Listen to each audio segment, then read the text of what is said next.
हम लोग मैथमेटिक के बेसिक क्लास में देखेंगे नंबर सिस्टम। नंबर सिस्टम के अकॉर्डिंग हम लोग देखेंगे कि प्राकृतिक संख्या यानी नेचुरल नंबर किसे कहते हैं, पूर्ण संख्या यानी होल नंबर किसे कहते हैं, पूर्णांक संख्या यानी इंटीजर नंबर किसे कहते हैं, धनात्मक संख्या यानी पॉजिटिव नंबर किसे कहते हैं, ऋणात्मक संख्या यानी निगेटिव नंबर किसे कहते हैं, परिमेय संख्या यानी रेशनल नंबर किसको कहते हैं, अपरिमेय संख्या यानी इन रेशनल नंबर किसको कहते हैं, सम संख्या यानी इवन नंबर किसको कहते हैं, विषम संख्या यानी ऑड नंबर किसको कहते हैं, भाज्य संख्या यानी कंपोजिट नंबर किसे कहते हैं, अभाज्य संख्या यानी प्राइम नंबर किसको कहते हैं, अभाज्य संख्या यानी ट्विन प्राइम किसको कहते हैं, सह संख्या यानी को प्राइम नंबर किसको कहते हैं, पूर्ण वर्ग संख्या यानी परफेक्ट स्क्वायर नंबर किसको कहते हैं, पूर्ण घन संख्या यानी परफेक्ट क्यूब नंबर किसको कहते हैं, चर संख्या यानी वेरिएबल नंबर किसको कहते हैं, अचर संख्या यानी कॉन्स्टेंट नंबर किसको कहते हैं, बीजीय व्यंजक यानी एल्जेब्रिक एक्सप्रेशन किसको कहते हैं, योगात्मक प्रतिलोम यानी एडिटिव इनवर्स किसे कहते हैं, गुणात्मक प्रतिलोम यानी मल्टीप्लिकेटिव इनवर्स किसे कहते हैं, संपूर्ण संख्या यानी परफेक्ट नंबर किसको कहते हैं। चलिए हम लोग इसको क्रम से एक एक को अच्छे से समझते हैं, टॉपिक को और अच्छे से सीखते हुए चलते हैं। फर्स्ट में देखते हैं कि प्राकृतिक संख्या। प्राकृतिक संख्या यानी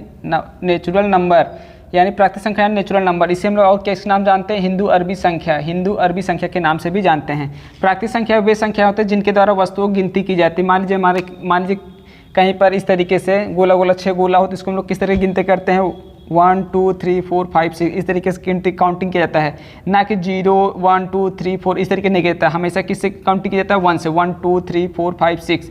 तो यानी जो प्राकृतिक संख्याएं हमारी होती हैं 1 से लेकर कहाँ तक होती है, इनफाइनाइट तक होती है। हमारी जो प्राकृतिक संख्याएं होती है वो क्या होती हैं, पॉजिटिव होती हैं। निगेटिव संख्याएं क्या होती है, प्राकृतिक संख्या नहीं होती। तो नोट पे हम लोग देखते हैं धनात्मक संख्या क्या होती है, प्राकृतिक संख्या कहलाती है।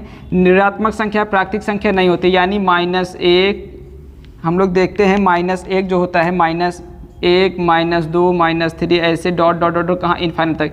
ये क्या होता है, नॉट नेचुरल नंबर। क्या होता है, नॉट नेचुरल नंबर, यानी ये प्राकृतिक संख्या नहीं होता है। 0 प्राकृतिक संख्या नहीं होती क्योंकि 0 ना तो पॉजिटिव होता ना ही निगेटिव होता है। प्राकृतिक संख्याओं की सबसे छोटी संख्या क्या होती है, 1 होती है। क्या होती है, 1 होती है। और प्राकृतिक संख्या किस नाम जाना जाता है, प्राकृतिक संख्या को हिंदू अरबी संख्या के नाम से भी जाना जाता है। किस नाम जाना जाता है, हिंदू अरबी संख्या के नाम से भी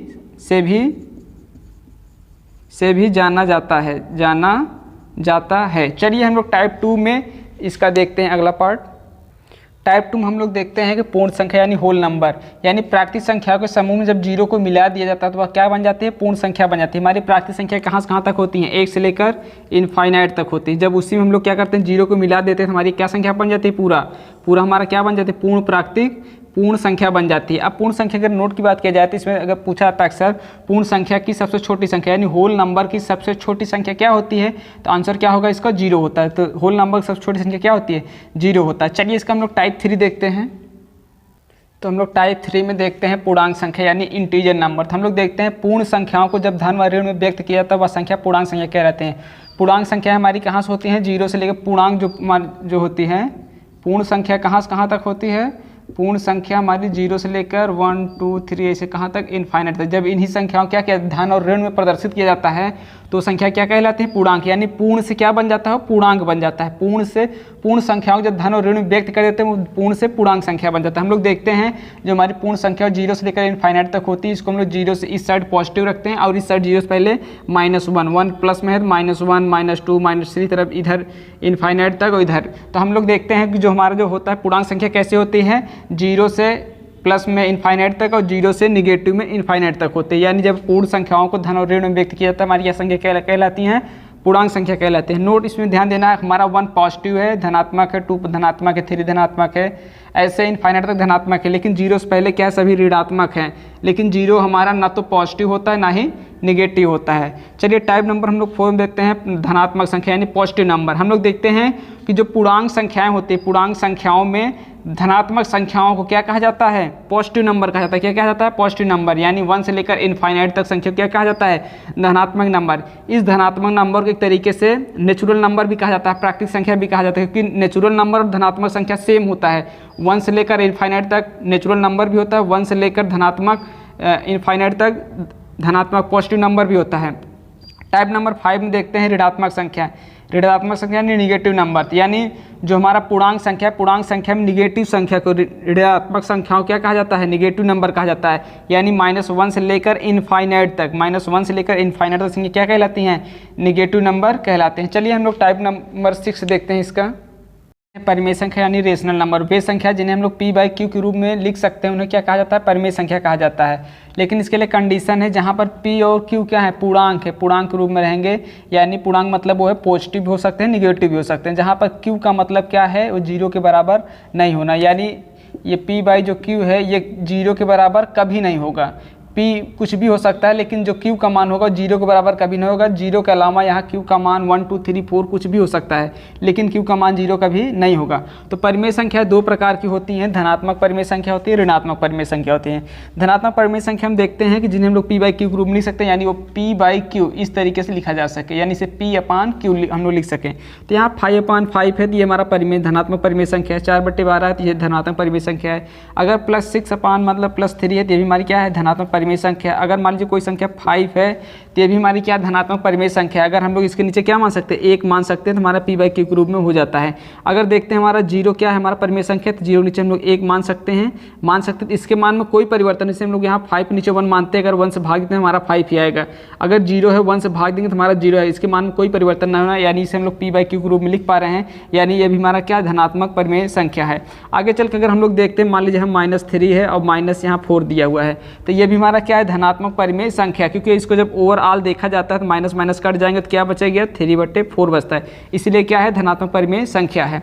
अगर हम लोग ऋणात्मक परिमेय संख्या की बात करें तो अगर इसमें एक माइनस सिंबल आता है तो ऋणात्मक परिमेय संख्या होगा। ये देखिए क्या है, -3/4 क्या हुआ, ऋणात्मक परिमेय संख्या है। अगर हम लोग देखें -4 लिखा हुआ तो ये हमारा क्या होगा, ऋणात्मक परिमेय संख्या। क्योंकि अगर हम लोग इसको कैसे लिख सकते हैं, -4/1 मान सकते हैं, क्योंकि 1 से जब भाग देंगे -4 ही आएगा। अगर हम लोग 0 की बात करें तो 0 के नीचे हम लोग 1 मान सकते हैं, तब भी हमारा क्या होगा, ये धनात्मक परिमेय संख्या है। 0 ना तो पॉजिटिव होता है ना ही निगेटिव होता है। इस तरीके से अगर मान लीजिए यहाँ पर देखते हैं डबल माइनस था, तभी हो क्या और पॉजिटिव हो गया, इसलिए धनात्मक परिमेय संख्या हो गया। यहाँ पर देखते हैं अगर मान लीजिए 3/2 हो माइनस नीचे होती है, अगर हम लोग इसको देखते हैं तो क्या हो जाएगा, ये हमारा निगेटिव ऋणात्मक परिमेय संख्या हो जाएगा। क्या हो जाएगा, ऋणात्मक परिमेय संख्या। अगर मान लीजिए -2 दिया तो हम लोग इसको नीचे 1 मान के ऋणात्मक p बाई क्यू के रूप में लिख सकते हैं, इसलिए हमारा क्या हो जाएगा, ऋणात्मक परिमेय संख्या।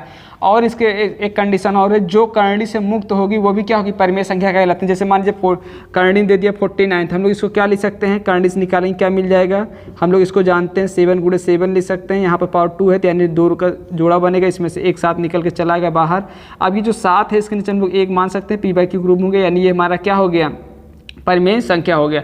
यहाँ पर भी देखते हैं जो हमारा 36/25 है करणी के अंदर, तो इसको हम लोग क्या लिख सकते हैं, 6 × 6 लिख सकते हैं। इसको क्या लिख सकते हैं, 5 × 5 लिख सकते हैं। इसके मान में कोई परिवर्तन नहीं होगा। यहाँ से 6 में से 1 बाहर चला आएगा, 5 में से 1 बाहर चला आएगा, क्योंकि इससे जो √2 होता है, पावर 2 होने की वजह से यहाँ पर 2 का जोड़ा बनता है और उनमें से 1 बाहर आता है। जैसे यहाँ पर देखिए 7 में यहाँ पावर 2 है, तो यहाँ से दोनों का जोड़ा बनेगा, इनमें से 1 बाहर चला आता है। जब बाहर चला तो अंदर कुछ नहीं बचा, इसे करणी खत्म हो जाती है। वैसे यहाँ चला है तो हमारे क्या होगा, p बाई क्यू के रूप में हो गया। इस तरह का हम लोग परिमेय संख्या भी निकाल सकते हैं, लेकिन वो संख्या क्या होनी चाहिए, पूर्णांक के रूप में होनी चाहिए, दशमलव के रूप में नहीं होनी चाहिए, पूर्णांक के रूप में होनी चाहिए, यानी या तो पॉजिटिव में हो या निगेटिव में हो, इस तरीके से होनी चाहिए। चलिए हम लोग इसका नेक्स्ट टाइप देखते हैं। तो चलिए हम लोग टाइप नंबर 7 में देखते हैं। टाइप नंबर 7 देखते हैं अपरिमेय संख्या यानी इनरेशनल नंबर। इनरेशनल नंबर वे संख्या है जो करणी से पूर्णतः क्या हो, मुक्त हो, उसे क्या कहा जाता है, अपरिमेय संख्या कहा जाता है। करणी से ऐसी संख्याएं जो करणी से मुक्त ना हो उन्हें क्या कहा जाता है, अपरिमेय संख्या कहा जाता है। तो हम लोग देखते हैं यहाँ पर जो हमारा करणी 3 है, अगर हम लोग इसका अगर देखते हैं, अगर करणी से बाहर निकालते हैं, इसका मान कितना आएगा, 1.732 आएगा। लेकिन इसका जो मान आना चाहिए वो किस में आना चाहिए, पूर्णांक के रूप में आना चाहिए, या तो वो तो पॉजिटिव में हो या फिर वो निगेटिव में हो, लेकिन वो दशमलव के रूप में ना हो। तो ये क्या है, इस तरीके से देखा जाता है कि जो करणी 3 है इसका वैल्यू अगर 1.732 देखते हैं तो ये क्या है, एक तरीके से दशमलव के रूप में आ गया। हमको दशमलव के रूप में नहीं देखना है, हमको किस में देखना है, पूर्णांक के रूप में देखना है। यानी ऐसी संख्या जो पूर्णांक के रूप में हो तो उन्हें क्या कहा जाता है, परिमेय संख्याएं। p बाई क्यू के रूप में लिखा जा सकता है उन्हें परिमेय संख्या, और जिन्हें p बाई क्यू के रूप में ना लिखा जा सके उन्हें क्या कहा जाता है, अपरिमेय संख्याएं। तो हम यहाँ पे देखते हैं √3 जो 5 है, इसे हम लोग क्या करते हैं, करणी से बाहर नहीं निकाल सकते। यहाँ पर हम लोग देखते हैं इनको हम लोग पूर्णांक के रूप में बाहर नहीं निकाल सकते। यहाँ पे इसको हम लोग करणी को पूर्णांक के रूप में बाहर नहीं निकाल सकते। और यहाँ पर हम लोग देखते हैं जो पाई का मान होता है ये भी क्या होता है, अपरिमेय संख्या होता है। क्या होता है, अपरिमेय संख्या होता है। लेकिन जो पाई का मान होता है, पाई का मान क्या होता है, 22/7 होता है। ये हमारा क्या हो जाता है, परिमेय संख्या होता है। क्या होता है, परिमेय संख्या होता है। लेकिन ये जो पाई होता है ये क्या होता है, अपरिमेय संख्या होता है। क्या होता है, अपरिमेय संख्या होता है। तो चलिए इसको हम लोग थोड़ा पॉइंट करके लिख देते हैं ताकि आपको अच्छे समझ में आ जाए। होता है नोट में देखते हैं जो पाई का मान होता है 22/7 होता है। 22/7 क्या होता है, परिमेय संख्या होता है। लेकिन जो पाई होता है, ये पाई क्या होता है, अपरिमेय होता है, यानी पाई अपरिमेय संख्या होता है। बट पाई का मान 22/7 क्या होता है, परिमेय संख्या होता है। और जीरो क्या होता है, परिमेय संख्या होता है। चलिए हम लोग इसका नेक्स्ट टाइप देखते हैं। तो टाइप नंबर हम लोग 8 में देखते हैं सम संख्या। सम संख्या यानी इवन नंबर, ऐसी संख्या है जो 2 से पूर्णतः कट जाते हैं, क्या कहलाती हैं, सम संख्या कहलाती हैं। तो हम लोग देखते हैं सम संख्या हमारी क्या होती है, 2 प्रकार से होती है। धनात्मक सम संख्या होती है, ऋणात्मक सम संख्या। धनात्मक सम संख्या हम देखते हैं 2, 4, 6, 8, 10 ऐसे इनफाइनाइट तक। और ऋणात्मक सम संख्या देखते हैं -2, -4, -6 ऐसे इनफाइनाइट तक। और उसी प्रकार क्या होता है, एक ऋणात्मक सम संख्या हो गया, धनात्मक सम संख्या हो गया। और जीरो भी हमारा क्या है, सम संख्या है। तो चलिए जीरो को हम लोग समझते हैं, जीरो हमारा सम संख्या क्यों होता है। तो चलिए हम इसके कंडीशन को समझते हैं कैसे होता है। तो इसके 3-4 कंडीशन हम देखते हैं जीरो हमारा सम संख्या कैसा होता है। तो हम लोग यहाँ पर देखते हैं डिवाइडेड बाय 2 कम्प्लीटली। हम देखते हैं कि अगर 2 से हम लोग भाग दे, हमारे जो सम संख्या होते हैं वो क्या आते हैं, पूर्णतः कट जाते हैं। तो हम लोग देखते हैं अगर मान लीजिए जीरो को हम लोग 2 से भाग देते हैं तो कितनी बार जाता है, 0 बार जाता है। और जीरो आता है कम्प्लीटली क्या होता है, कट जाता है। और पहला नियम क्या करता है, फॉलो करता है जीरो। उसके बाद हम लोग दूसरे नियम को देखते हैं कि ये क्या कहता है कि जो हमारा बिटवीन 2 ऑड नंबर, जो हमारा जो सम संख्या आता है क्या आता है, 2 विषम संख्याओं के बीच में आता है। मान लीजिए हमारा कोई नंबर है -2, -1, 0, 1, 2, 3, 4, 5, 6। अब देखें हम लोग जो हमारा जो सम संख्या होता है क्या होता है, 2 ऑड नंबर के बीच में आता है। अगर हमारा 2 सम संख्या है तो हम लोग देखते हैं जो सम संख्या है 2 ऑड नंबर के बीच में है। किस में है, 2 ऑड नंबर बीच में है। फिर उसके बाद देखते हैं हमारा 4 सम संख्या, देखते हैं 3 और 5 के बीच में, 2 ऑड नंबर के बीच में है।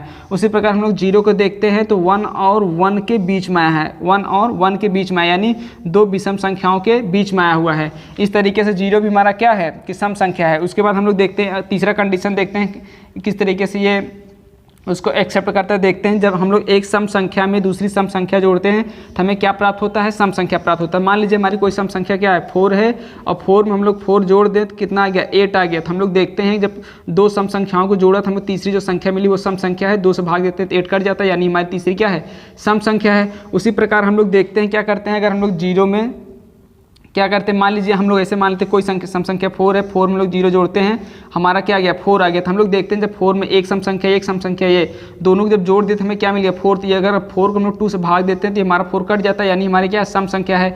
अगर इसी तरह हम थोड़ा अगर विपरीत मान लेते हैं, अगर मान लो हम विषम संख्या अगर 3 ले लेते हैं और 3 में और हम लोग जीरो को जोड़ दें तो हमें क्या मिलता है, 3 मिलता है।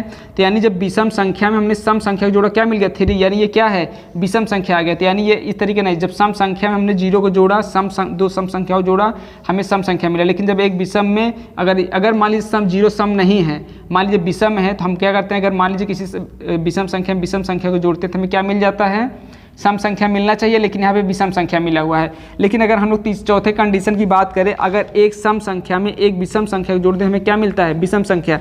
अगर मान लीजिए हम क्या देखते हैं, अगर हम लोग जीरो में मान लीजिए जीरो हमारा सम संख्या है और जीरो में लोग एक विषम संख्या, मान लीजिए हम 3 जोड़ते हैं, हमें क्या मिल गया, 3, यानी विषम संख्या मिल गया। यानी चौथे कंडीशन को भी एक शून्य क्या कर रहा है, फॉलो कर रहा है। मान लीजिए अगर हम लोग यहाँ पे 4 मानते हैं और यहाँ पे 3, मान लो सम संख्या के स्थान 4 मान लेते हैं, विषम संख्या के स्थान 3 मान लेते हैं। अगर दोनों को जोड़ते हैं हमें क्या मिल जाता है, 7, जो 2 से नहीं कटेगा, यानी क्या है, विषम संख्या है। क्या है, विषम संख्या। यानी जीरो क्या है, चारों कंडीशन क्या कर रहा है, फॉलो कर रहा है, इसलिए जीरो क्या होता है, हमारा सम संख्या होता है। तो हम लोग अब देखते हैं कि मान लीजिए जो सम संख्या हमारी होती है, जिस संख्या के लास्ट में क्या मिले, 0, 2, 4, 6, 8 आता है, वो संख्या क्या कहलाती है, सम संख्या कहलाती है। मान लीजिए अगर हमारे पास क्या है, कोई नंबर है 22, अगर हम लोग उसको 2 से भाग देते हैं तब भी कट जाता है।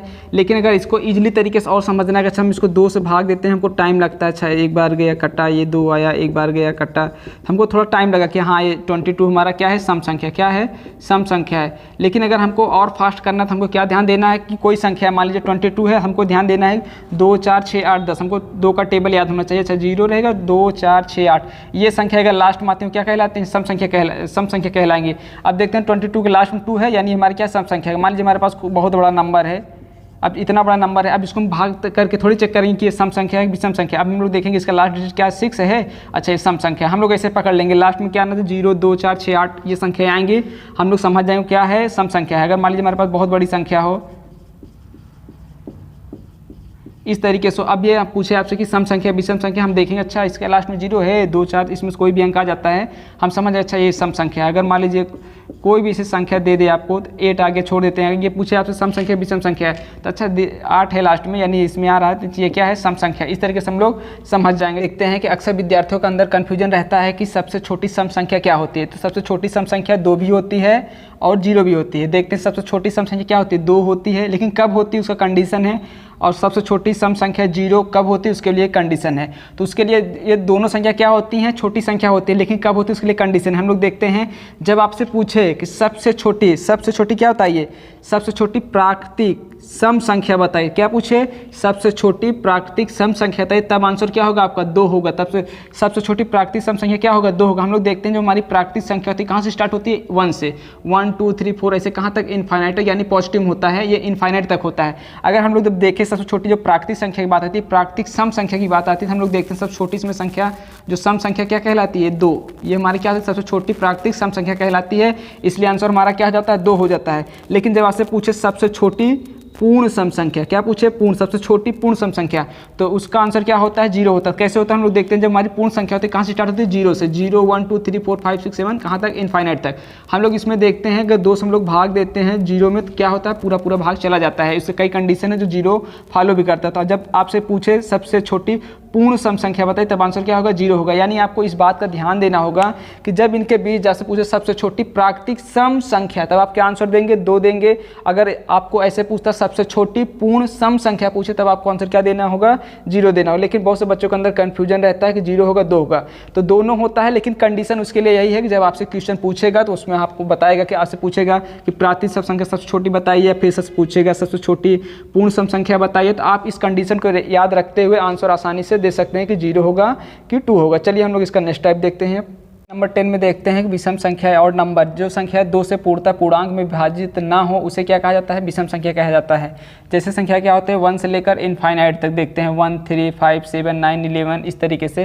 तो हमारी जो विषम संख्या होती है 2 प्रकार से होती है, धनात्मक विषम संख्या होती है, ऋणात्मक विषम संख्या। धनात्मक विषम संख्या 1 3 5 7 9 इस तरीके धनात्मक रूप में, और ऋणात्मक विषम संख्या की बात किया जाए तो यही संख्या क्या है, ऋणात्मक -1 -3 -5 -7 ऐसे कहाँ तक, इनफाइनाइट तक। इस प्रकार क्या होता है, धनात्मक विषम संख्या, ऋणात्मक विषम संख्याएं होती हैं। और अगर इसको पहचानने के लिए विषम संख्या हम लोग कैसे पहचानें, जिस संख्या के अंत में क्या होता है 1 3 5 7 9 आए, वो क्या कहलाते हैं, संख्या क्या कहलाती है, विषम संख्या कहलाती हैं। तो हम लोग देखते हैं, जो मान लीजिए हमारे पास कोई नंबर है इस तरीके से 81, ये है हमारे पास नंबर। अब इसको हम लोग देखें क्या ये संख्या सम है, विषम संख्या है। तो अच्छा हम लोग देखेंगे 1 3 5 7 9 इनमें से कौन सा अंक आ गया, 1 आ गया। इसको पहचानने के लिए हम ऐसे ध्यान रखेंगे, हम लोग जानते हैं क्या है, 0 1 2 3 4 5 6 7 8 9 इस तरीके से हम लोग देखते हैं। अब यहाँ पर हम लोग देखते हैं क्या होता है, 0 1 ये 1 3 5 7 9 ये इस तरीके जो होता है, ये किसको ले जाता है, विषम के लिए, किसको,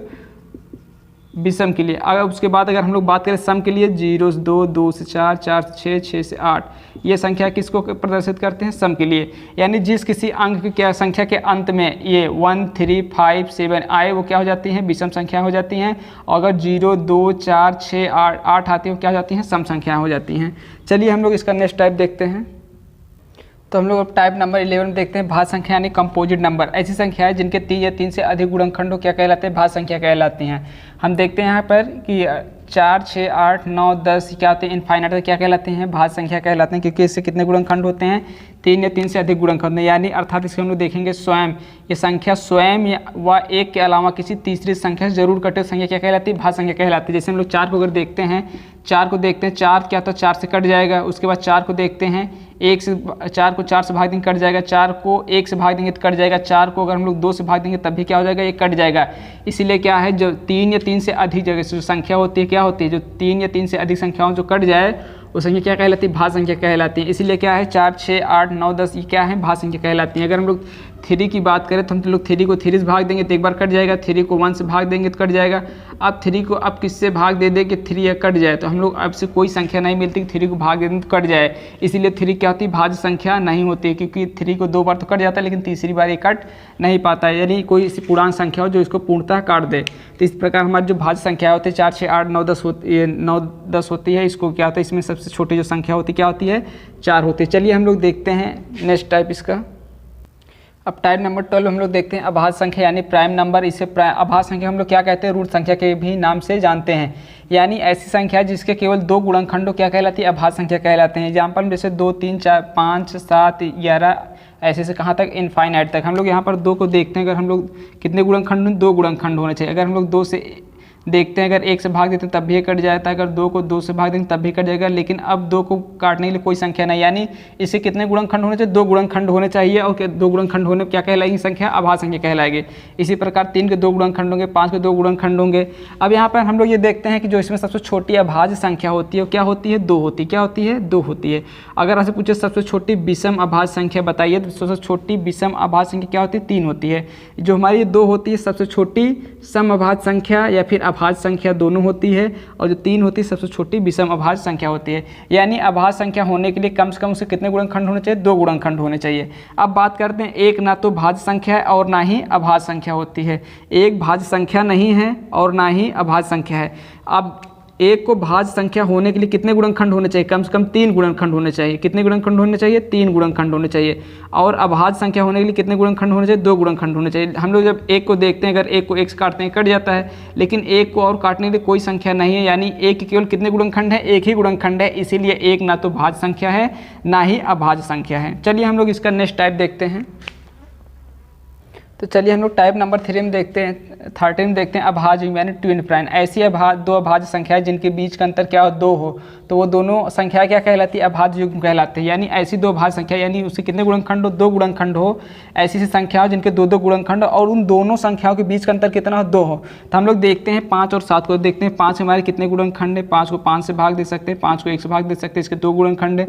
7 को 7 से भाग दे सकते हैं, 7 को 1 से भाग दे सकते हैं, यानी दोनों के 2-2 गुणनखंड है। अब इनके दोनों के बीच का अंतर देखते हैं कितना है, 2 है। तो यानी हमारा क्या हुआ, अभाज्य युग्म हो गया।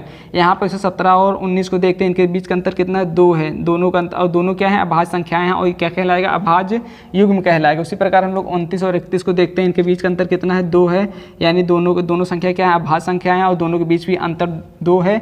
ये कंडीशन को फॉलो करते, इसलिए क्या है, दोनों संख्या क्या कहलाती है, अभाज्य युग्म कहलाती हैं। इसी प्रकार हम लोग 1 से लेकर 100 तक के बीच में देखते हैं कितने हमको अभाज्य युग्म मिल जाते हैं, 8 अभाज्य युग्म मिल जाते हैं। चलिए हम लोग इसका कुछ नेक्स्ट टाइप देखते हैं। तो हम लोग टाइप नंबर नेक्स्ट 14 में देखते हैं सहभाज्य संख्या यानी को प्राइम नंबर। इसमें देखते हैं कि ऐसी 2 संख्याएं जिनके बीच का एचसीएफ क्या हो, 1 हो, तो ऐसी संख्या क्या कहलाती है, सहभाज्य संख्या कहलाती है। यानी ऐसी 2 संख्या हो जिनके बीच का एचसीएफ कितना हो, 1 हो। अगर हम लोग यहाँ पर देखते हैं 2 और 3, अगर हम लोग 2 और 3 का देखते हैं तो हमें यहाँ पर इसका फैक्टर 2 मिलेगा, 3 का फैक्टर 3 मिलेगा। अगर हम लोग यहाँ पर एचसीएफ निकालने की बात करें तो यहाँ पर हम लोग देखते हैं दोनों में कॉमन कोई नहीं है, तो हम लोग इसके गुणे में क्या मान सकते हैं, 1 मान सकते हैं। इसके गुणे में क्या मान सकते हैं, 1 मान सकते हैं। यानी जो कॉमन है यही एचसीएफ में चला गया, यानी दोनों का एचसीएफ क्या हो गया, 1 हो गया। यानी ये दोनों संख्या क्या है, 2 संख्याओं का एचसीएफ कितना, 1 है, इसलिए क्या कहलाएगी, सहभाज्य संख्या कहलाएगी। उसी प्रकार हम लोग 4 और 7 को देखते हैं। 4 और 7 को इसका फैक्टर कितना होगा, 2 × 2 होगा, इसका 7 का 7। अब इसमें देखते हैं कोई चीज़ कॉमन नहीं, लेकिन इसको हम लोग गुणे में 1 लिख सकते हैं, क्योंकि इसके मान में कोई परिवर्तन नहीं होगा। 2 दूना 4, 4 का नाम 4, फिर भी वही मान रहेगा। 7 है, 7 का नाम 7, फिर भी वही है, मान रहेगा। अब देखते हैं इसमें कॉमन हम लोग देखते हैं एचसीएफ लिए दोनों में कॉमन देखा जाता है। देखते हैं दोनों में कॉमन 7 है, ऊपर 7 नहीं है, यहाँ पर 2 है, यहाँ नीचे 2 नहीं है, इसमें 1 है तो इसमें 1 है, तो हम लोग 1 ले लेते हैं। यानी इनका भी क्या हो गया, ये भी एचसीएफ 1 है, इसलिए क्या होगा, सहभाज्य संख्या होगा। इसी प्रकार हम लोग 8 का देखते हैं, 8 और 15 का देखते हैं हम लोग, इसका फैक्टर 2 × 2 × 2 होगा, 2 दूना 4, 4 दूनी 8 हो गया। इसके बाद 15 का हम लोग देखते हैं 3 × 5 होगा। हम लोग देखते हैं 2 ऊपर है, 2 नीचे नहीं, यहाँ पर 5 है, ऊपर 5 नहीं है, लेकिन इसके हम लोग गुणे में 1 हमेशा ऑलवेज मान सकते हैं, कोई दिक्कत नहीं है, क्योंकि इसके गुणांक से में 1 लिखने से मान में कोई परिवर्तन नहीं आता। तो दोनों में देखते हैं हम लोग कॉमन क्या है, 1 है। यानी इन दोनों का 8 और 15 का एचसीएफ कितना है, 1 है, इसलिए क्या है, यह सहभाज्य संख्या कहलाएगी। चलिए हम लोग इसका नेक्स्ट टाइप देखते हैं। टाइप नंबर 15 में पूर्ण वर्ग संख्या, परफेक्ट स्क्वायर नंबर। इसमें हम लोग देखते हैं कि जो हमारा 1 से लेकर क्या होता है, नंबर होता है 1 2 3 4 5 6 इस तरीके से होता है। तो इनका स्क्वायर करने पर हमें क्या वैल्यू मिलेगा, तो 1 का स्क्वायर करने पर 1 मिलेगा, 2 का स्क्वायर करने 4, 3 का स्क्वायर करने पर क्या मिलेगा हमें 9, इसी तरह 4 का स्क्वायर करने पर ये तरीके हमारा क्या होता है, परफेक्ट स्क्वायर नंबर हो जाता है। यानी किसी संख्या का स्क्वायर करने पर हमें जो नंबर प्राप्त होता है वो क्या कहलाता है, परफेक्ट स्क्वायर नंबर कहलाता है। 1 का स्क्वायर करने पर 1, 2 का स्क्वायर करने 4, 3 का स्क्वायर करने पर 9, 4 का स्क्वायर करने पर पे 16 मिलता है। उसी प्रकार हम लोग देखते हैं टाइप नंबर 16 में देखते हैं पूर्ण घन संख्या यानी परफेक्ट क्यूब नंबर। आपसे पूछेगा परफेक्ट क्यूब नंबर बताइए, यानी जब हम लोग 1 का क्यूब करेंगे, 1 का पावर 3 कर देंगे, इसका वैल्यू कितना आएगा 1, उसका 2 का पावर 3 कर देंगे, इसका वैल्यू कितना आएगा 8, उसको 3 का पावर 3 कर देंगे, इसका वैल्यू कितना आएगा 27। इसी प्रकार 4 का वैल्यू 3 कर देंगे, कितना आएगा 64। इसी प्रकार हम लोग क्या करते हैं, ये हमारा क्या कहलाता है परफेक्ट क्यूब नंबर, यानी जो हमारा 1, 8, 27, 64, 125 सब क्या कहलाते हैं हमारे परफेक्ट क्यूब नंबर कहलाते हैं। उसी प्रकार हम लोग आगे चलते हैं टाइप नंबर 17 में देखते हैं चर संख्या यानी वेरिएबल नंबर। इसमें हम लोग देखते हैं जिनका मान बदलता रहता है ए से लेकर जेड तक, यानी ABCD XYZ, ये जो हम लोग मान मानते रहते हैं। मान लीजिए कहीं हम लोग x बराबर 0 मानते हैं, कहीं x बराबर हम 5 मानते हैं, कहीं x बराबर 10 आता है। तो क्या होता है x मान हमेशा क्या होता है बदल बदल का आता रहता है, इसीलिए क्या कहता है चर संख्याओं क्या कहता है वेरिएबल नंबर कहते हैं कि किनका मान बदलता रहता है। नहीं, A से लेकर जेड तक हमारे क्या कहलाते हैं वेरिएबल नंबर कहलाते हैं। उसी प्रकार हम लोग देखते हैं टाइप नंबर 18 में अचर संख्या यानी कॉन्सोनेंट नंबर, यानी जो मतलब अस्थायी रूप से होते हैं। हम लोग देखते हैं 1 से लेकर अनंत संख्या, जो इसमें जो नंबर होते हैं इनका वैल्यू हमेशा अगर 1 है तो 1 ही रहेगा, 2 है 2 ही रहेगा, चाहे जिस भी केस में देखेंगे। तो हमारी जो अचर संख्या क्या कहलाती हैं 1 से लेकर अनंत संख्या क्या कहलाती हैं अचर संख्या कहलाती हैं। आगे हम लोग चलते हैं देखते हैं टाइप नंबर 19 देखते हैं बीजी व्यंजक क्या होता है। बीजी व्यंजक हम लोग उसे कहते हैं जिसमें एक चर राशि एक अचर राशि को हम लोग जब जोड़ते हैं तो क्या बन जाता है बीजी व्यंजक। जैसे हमारा यहाँ पर क्या है, मान लीजिए ABCD, मान लीजिए हमारा XYZ डाटा, मान लीजिए x ले लिया और इसमें उसको एक नंबर 2 ले लिया और इसको जोड़ के द्वारा जोड़ दिए गए थे, हमारा क्या कहलाएगा या बीजी व्यंजक कहलाएगा। अब इसको जोड़ के द्वारा, गुणे के द्वारा या फिर घटाने के द्वारा या फिर भाग के द्वारा, आप किसी भी कंडीशन में चर और अचर के मेल से जब भी बनेगा, जो भी जोड़ घटाने गुणे भाग जो भी कंडीशन बनता है हमारा क्या कहलाएगा बीजी व्यंजक कहलाएगा। यानी उसमें कंडीशन यह है कि उसमें क्या है एक चर और एक अचर राशि जरूर होना चाहिए। चलिए हम लोग इसका टाइप नंबर नेक्स्ट देखते हैं, नंबर 19 देखते हैं योगात्मक प्रतिलोम या योज्य प्रतिलोम। इसमें हम लोग योज्य प्रतिलोम में देखते हैं कि मान लीजिए कोई संख्या -4 का हमको योगात्मक प्रतिलोम निकालना है, तो हम लोग क्या करते हैं इसमें क्या करते हैं -4 में क्या करते हैं माइनस का गुणा कर देते हैं। जैसे यहाँ पर -4 दिया हो तो हम लोग -4 लिख लेंगे और इसको ब्रैकेट बंद कर देंगे, इसके पहले क्या लगा देंगे माइनस, यानी माइनस ब्रैकेट लगने के बाद इनके बीच में चिन्ह क्या कौन सिंबल आ जाता है गुणा का, यानी इस माइनस और ब्रैकेट के बीच में कौन सिंबल आता है गुणे का। तो हम लोग बाहर क्या लगाते हैं माइनस। अब हम लोग जब इसको इसमें गुणा कर देते हैं क्या मिल जाता है हमें 4, यानी योगात्मक प्रतिलोम मतलब ये तो अगर -4 है तो यहाँ पे आ जाएगा प्लस में आ जाएगा, क्या आ जाएगा प्लस में, यानी माइनस को गुणा करना पड़ता है। अगर हम लोग यहाँ पर देखिए 8 का अगर हमको योगात्मक प्रतिलोम निकालना है तो हम देखेंगे हमारा 8 है तो हम लोग 8 लिख के ब्रैकेट में बंद कर देंगे, क्योंकि 8 हमारा पॉजिटिव तो हम लोग 8 ले लेंगे और ब्रैकेट में बंद कर देंगे और इसके बाहर हम लोग क्या लगा देते हैं माइनस। अब क्या करते हैं जब हम लोग इसको ब्रैकेट खोलते हैं हमारा क्या हो जाता है -8। हम लोग यहाँ पर देखते हैं जब हमारा 8 का योगात्मक प्रतिलोम क्या आ गया -8, यहाँ पर देखते हैं प्लस में था 8, अब क्या इसमें आ गया माइनस में आ गया। अगर हम लोग यहाँ पर बात करें देखते हैं कि जो हमारा ये -6/2 अगर हमको इसका योगात्मक प्रतिलोम निकालना है क्या करेंगे हम लोग कि -6/6 तो 6/2 तो लिख लेंगे, इसके बाहर क्या लगा देंगे माइनस लगा देंगे और जब ये ब्रैकेट खुलेगा तो माइनस माइनस क्या हो जाएगा प्लस हो जाएगा, क्या आ जाएगा 6/2। इस तरीके -6/2 का योगात्मक प्रतिलोम क्या हो जाएगा 6/2 हो जाएगा प्लस में। हम लोग वैसे डायरेक्टली देखें -6/2 का योगात्मक माइनस है तो क्या हो जाएगा योगात्मक प्रतिलोम क्या हो जाएगा प्लस में हो जाएगा 6/2। अगर हम लोग बात करें यहाँ पर माइनस है फिर ब्रैकेट में -5 का योगात्मक प्रतिलोम निकालना है तो हम लोग देखते हैं यहाँ पर -5 है तो हम लोग 5 लिख लेंगे, ये ब्रैकेट बंद है फिर माइनस है।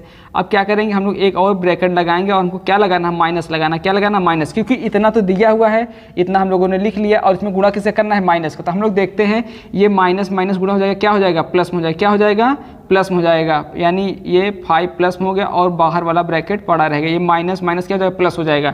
अब हम लोग देखते हैं जब इस माइनस का इससे प्लस वाले साथ गुणा होगा तो क्या हो जाएगा ये -5, यानी हम लोग देखते हैं इतने का योगात्मक प्रतिलोम क्या हो जाएगा -5 हो जाएगा। इसी तरीके से हम लोग नेक्स्ट देखते हैं गुणात्मक प्रतिलोम या फिर गुणन व्युत्क्रम। हम लोग देखते हैं इसमें क्या होता है, जैसे 4/7 का हमको क्या निकालना है गुणात्मक प्रतिलोम निकालना है तो हम लोग देखते हैं जो यहाँ पर गुणात्मक प्रतिलोम मतलब क्या होता है संख्याओं का उल्टा, यानी जो इसमें अंश है वो यहाँ पे क्या बदल जाएगा हर में बदल जाएगा, जो हर है वो किस में चला जाएगा अंश में चला जाएगा। यहाँ पे हम लोग देखते हैं 4/7 गुणात्मक प्रतिलोम लिखना है तो हमको 7 को ऊपर अब लिख देना है, 4 को नीचे लिख देना है, यही हमारा क्या हो जाएगा गुणात्मक प्रतिलोम। अगर हम लोग यहाँ पर देखें -6/7 गुणात्मक प्रतिलोम निकालना है तो हम लोग देखते हैं 7 नीचे तो हम लोग 7 को ऊपर लिख लेंगे और 6 ऊपर है तो 6 को नीचे लिख लेंगे, माइनस चिन्ह था तो माइनस हम लोग लगा देंगे, यानी इसमें चिन्ह के साथ कोई परिवर्तन नहीं होता है। उसी प्रकार हम लोग यहाँ पर देखिएगा 6 का हमको क्या निकालना है गुणात्मक प्रतिलोम निकालना, तो हम लोग क्या करते हैं 6 का हमको गुणात्मक प्रतिलोम प्रतिलोम निकालना, तो हम लोग इसको क्या लिखेंगे 1/6 लिखेंगे। क्या लिखा जाएगा 1/6। कैसे आया हम लोग देखते हैं। अच्छा 6 है, इसके नीचे हम लोग क्या मान सकते हैं 1 माना जा सकता है। क्या मान सकते हैं 1, क्योंकि इसके जब हम लोग 1 से भाग इसके मान में कोई परिवर्तन नहीं होगा। अब यही 1 ऊपर चला जाता है और ये 6 कहाँ चलता है नीचे चला जाता है। अगर हम लोग -3 की बात करें, -3 का अगर हमको गुणात्मक प्रतिलोम निकालना तो हम लोग क्या करेंगे माइनस, इसके नीचे हम लोग क्या मान सकते हैं 1 मान सकते हैं, तो यानी ये 1/3 कितना आ जाएगा 3। इस तरीके से माइनस क्या जाएगा गुणात्मक प्रतिलोम आ जाएगा। अब हम लोग आगे चलते हैं टाइप नंबर 21 में देखते हैं संपूर्ण संख्या, यानी आपसे जब परफेक्ट नंबर पूछेगा तो परफेक्ट नंबर कैसे निकालते हैं हम लोग देखते हैं। यानी ऐसी संख्या है जिनका गुणनखंड का योग कितना हो उसका उस संख्या का 2 गुना हो। जैसे मान लीजिए हमारा परफेक्ट नंबर क्या होता है 6 होता है, 28 होता है, 496 होता है, इसे हमारे क्या कहलाते हैं परफेक्ट नंबर कहलाते हैं।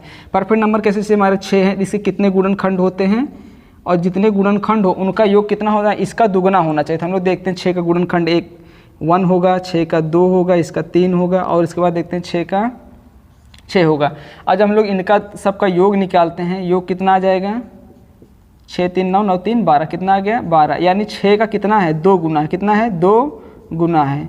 यानी जो संख्या है जिनका पर क्या होता है गुणनखंड का योग कितना 2 गुना, वो संख्या क्या कहलाती हैं परफेक्ट नंबर कहलाती है। इसी प्रकार हम लोग 28 का अगर हम लोग देखते हैं, 28 अगर देखा जाए तो हम लोग 28 का देखते हैं तो 28 से कितने गुणनखंड हो जाए 1 2 भी होता है, उसके बाद देखते हैं 4 होता है और क्या होता है हम लोग और देख लेते हैं। 4 के बाद क्या होता है, 4 के बाद देखते हैं 7 होता है और क्या होता है 7 होता है। उसके बाद देखते हैं हम लोग 14 होता है और देखते हैं क्या होता है 28 होता है। कितना होता है 28। अगर हम लोग इन सब को जोड़ते हैं देखते हैं तो हमारा क्या होता है 7 4 11, 11 3 कितना हो 14 हो जाएगा। 7 3 11, 11 3 14, 14 14 28, 28 28 कितना हो जाएगा 56। कितना हो जाएगा सबका योग यहाँ से यहाँ तक योग कितना हो जाएगा 56। यानी 28 कितना हो गया 2 गुना हो गया। कितना हो गया 2 गुना होना, यानी हमारा 28 क्या है परफेक्ट नंबर है। क्या है परफेक्ट नंबर है। आई होप आपको ये वीडियो पसंद, अगर आपको ये वीडियो पसंद आए तो वीडियो करिएगा शेयर। मिलते हैं नेक्स्ट वीडियो में, तब तक के लिए जय हिंद जय भारत।